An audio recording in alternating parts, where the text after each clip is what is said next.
श्री स्वामी समर्थ. अधिक मास सुरू. अद्भुत राजयोगात या राशींचं नशीब फळफळलं. पैशांची चणचण संपणार, मनशांती लाभणार, भगवान विष्णूंचा मिळणार विशेष आशीर्वाद. त्याच भाग्यशाली राशींबद्दल आज आपण या व्हिडिओमध्ये जाणून घेणार आहोत. त्यामुळे तुम्ही हा व्हिडिओ शेवटपर्यंत नक्की बघा. चॅनलवरती नवीन असाल तर चॅनलला सबस्क्राईब नक्की करा. सोबतच बेल आयकॉनलाही क्लिक करा, जेणेकरून आमच्या लेटेस्ट व्हिडिओचं नोटिफिकेशन तुमच्यापर्यंत पोहोचून जाईल आणि तुम्ही एक पण व्हिडिओ मिस करणार नाही. हिंदू धर्म आणि ज्योतिषशास्त्रात अधिक मासाला मोठे महत्त्व आहे. 2026 वर्षात अधिक मास 17 मे रोजी सुरू झाला आहे. धार्मिक आणि ज्योतिषशास्त्रानुसार पाहायला गेलं तर विश्वाचे रक्षक भगवान विष्णूला समर्पित हा महिना आहे. या काळात अनेक अद्भुत राजयोग तयार होतील. या काळात तयार होणारे राजयोग आणि काही भाग्यशाली राशी त्यांच्यावर होणारे त्यांचे शुभ परिणाम याबद्दल आपण आज या व्हिडिओमध्ये जाणून घेणार आहोत. वैदिक पंचांगानुसार अधिक मास हा 17 मे ते 16 जून 2026 पर्यंत चालेल. या काळात विश्वाचे रक्षक भगवान विष्णू यांची उपासना केली जाते. ज्योतिषशास्त्रीय दृष्टिकोनातूनही अधिक मास 2026 विशेष आहे. या काळात अनेक महत्त्वाचे आणि अद्भुत राजयोग तयार होतात, ज्यांचा विविध राशींवरती खोलवर परिणाम होईल. अधिक मास 2026 मध्ये तयार होणारे अद्भुत या राजयोग काही राशींवर विशेष सकारात्मक प्रभाव टाकणार आहेत. ज्योतिषशास्त्रानुसार 15 जून 2026 रोजी अधिक मास संपण्यापूर्वी गुरुपुष्य योग दोनदा तयार होईल. याही व्यतिरिक्त गजकेशरी योग, पुष्कर योग, लक्ष्मीनारायण राजयोग, हंस महापुरुष राजयोग आणि लाभदृष्टी राजयोग तयार होत आहे, ज्याचा काही राशींना मोठा फायदा पाहायला मिळू शकतो. हिंदू पंचांगानुसार 2026 हे वर्ष खगोलशास्त्रीय आणि धार्मिक दृष्ट्या अत्यंत वैशिष्ट्यपूर्ण आणि महत्त्वाचे ठरणार आहे. या वर्षात नेहमीप्रमाणे 12 महिने नसून एकूण 13 महिने असणार आहेत. यंदा पंचांगात ज्येष्ठ महिना दोनदा आला असून या वाढीव महिन्यालाच आपण अधिक मास किंवा पुरुषोत्तम मास म्हणून ओळखतो. या अतिरिक्त महिन्यामुळे यंदाच्या वर्षातील सर्वच प्रमुख सण उत्सवांच्या तारखांमध्ये मोठे बदल पाहायला मिळणार आहेत. हिंदू पंचांगानुसार यंदाचा ज्येष्ठ महिना हा अधिक मास म्हणून गणला जात आहे. या विशेष महिन्याची सुरुवात झाली असून या महिन्याचा शेवटचा दिवस 15 जून 2026 रोजी असेल. या एका अतिरिक्त महिन्यामुळे यापुढील सर्वच मुख्य सण साधारण 15 ते 20 दिवस पुढे ढकलले गेले आहेत. यानुसार यंदाचा रक्षाबंधन सण 28 ऑगस्ट रोजी तर दीपावली थेट 8 नोव्हेंबर रोजी साजरी केली जाणार आहे. अधिक मास येण्यामागे एक निश्चित खगोलशास्त्रीय आणि गणिती कारण आहे. सूर्यवर्ष आणि चंद्रवर्ष यांच्यातील दिवसांची तफावत भरून काढण्यासाठी ही पद्धत वापरली जाते. सौर वर्ष साधारण 365 दिवसांचे असते. चंद्रवर्ष सुमारे 354 दिवसांचे असते.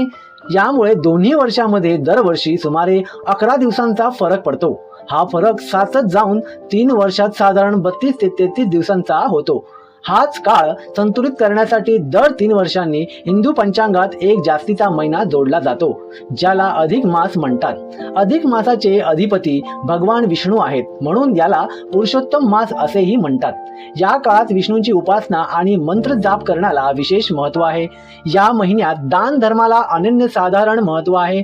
विशेषतः गरजूंना अन्नदान करणे अत्यंत पुण्यदायी मानले जाते. श्री भगवद्गीतेचे वाचन किंवा श्रवण करणे या काळात अत्यंत लाभदायक ठरते. शास्त्रानुसार अधिक मासात वैयक्तिक सुखासाठी केली जाणारी काम्य कर्मे म्हणजेच मंगल कार्य वर्ज्य मानली जातात. त्यामुळे विवाह, मुंज, गृहप्रवेश आणि नामकरण यांसारखे मोठे सोहळे या काळात करू नयेत. नवीन व्यवसाय सुरू करणे किंवा मोठी आर्थिक गुंतवणूक करणे या काळात टाळावे. तामसी आहार पूर्णपणे टाळून सात्विक जीवनशैलीचे पालन करावे. चला तर आता आपण जाणून घेऊया त्या भाग्यशाली राशींबद्दल, ज्यांना या अधिक मासामध्ये मिळणार आहे भगवान श्री हरी विष्णूंचा विशेष आशीर्वाद. त्यामुळे त्यांच्या जीवनात घडणार आहेत सकारात्मक गोष्टी. परंतु त्याआधी तुम्ही या व्हिडिओला एक लाईक करून कमेंट करा, जय भगवान श्री हरी विष्णू. सगळ्यात पहिली भाग्यशाली रास आहे ती म्हणजे कर्क रास. ज्योतिषशास्त्रानुसार अधिक मास 2026 हा कर्क राशीच्या व्यक्तींसाठी शुभ काळ असेल. या काळात काहींना आर्थिक अडचणींपासून दिलासा मिळेल, तर अनेकांच्या चालू असलेल्या कौटुंबिक समस्या संपुष्टात येतील. शिवाय तुमच्या जवळच्या व्यक्तींच्या आरोग्यात देखील सुधारणा होईल, ज्यामुळे तुम्हाला मनशांती लाभेल. त्यासोबतच या काळामध्ये भगवान विष्णूंची विशेष कृपा तुमच्यावरती राहत आहे. त्यामुळे या काळात तुम्हाला धनलाभाचे योग देखील प्राप्त होत आहे. धनलाभ होऊन तुमची आर्थिक परिस्थिती उत्तम राहणार आहे। त्यामुळे कुटुंबामध्ये आनंदमय आणि उत्साही वातावरण देखील असणार आहे।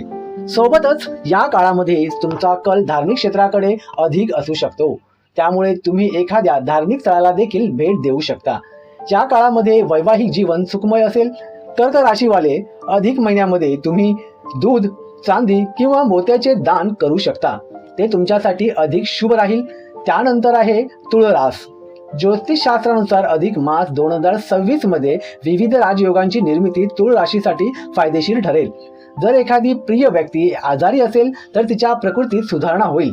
शिवाय सर्व कामे कर्ज न घेता वेळेवर पूर्ण होतील। त्यासोबतच वर्षानुवर्षे तुमचे अडकलेले एखादे काम देखील या काळामध्ये यशस्वीरित्या पूर्ण होऊ शकते। त्यासोबतच या काळामध्ये तुमच्या मनासारखी एखादी इच्छा देखील पूर्ण होऊ शकते।